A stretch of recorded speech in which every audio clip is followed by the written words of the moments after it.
L'IFSI du CHU de Nantes vous présente la préparation d'injection. À partir de la prescription médicale, vous vérifiez la date, le nom du médecin prescripteur, l'identité du patient, la thérapeutique, le dosage et la voie d'administration. Un calcul de dose peut être nécessaire à la mise en œuvre de la prescription. Avant tout soin, vous devez effectuer une friction des mains à la solution hydroalcoolique en respectant 7 étapes. Paume contre paume, paume contre dos de chaque main, espaces interdigitaux, pouce, doigt,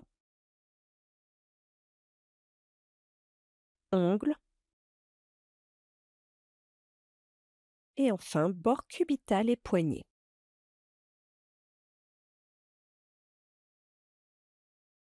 Nettoyez votre plan de travail à l'aide d'un détergent désinfectant de surface. Le port de gants vous protège des effets nocifs du produit en cas de contact prolongé avec la peau. Vérifiez la date de péremption du produit que vous allez utiliser.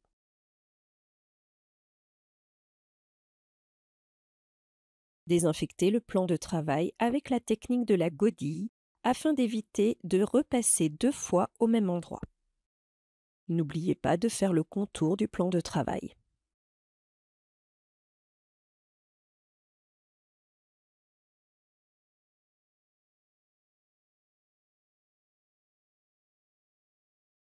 Après le retrait des gants, une friction à la solution hydroalcoolique est nécessaire.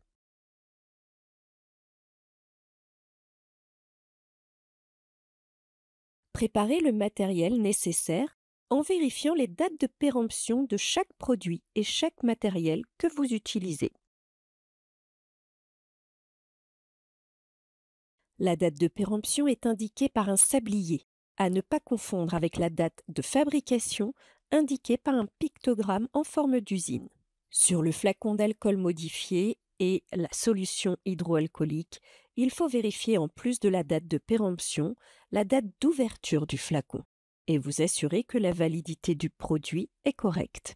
Pensez à ouvrir votre conteneur à objets piquants, coupants, tranchants et à le positionner à votre portée. Comme vous avez touché de nombreux cartons et le conteneur à OPCT, une friction à la solution hydroalcoolique est nécessaire avant d'ouvrir le matériel.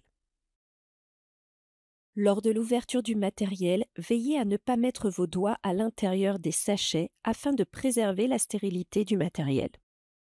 Prenez l'habitude de reposer sachets et paquets de compresses sur la partie plastifiée du sachet car elle est imperméable.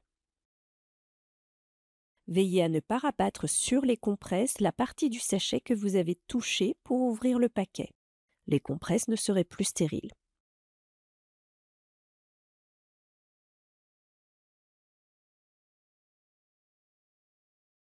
Que ce soit une ampoule en verre ou un flacon en plastique, ils doivent être ouverts à l'aide d'une compresse imbibée d'alcool.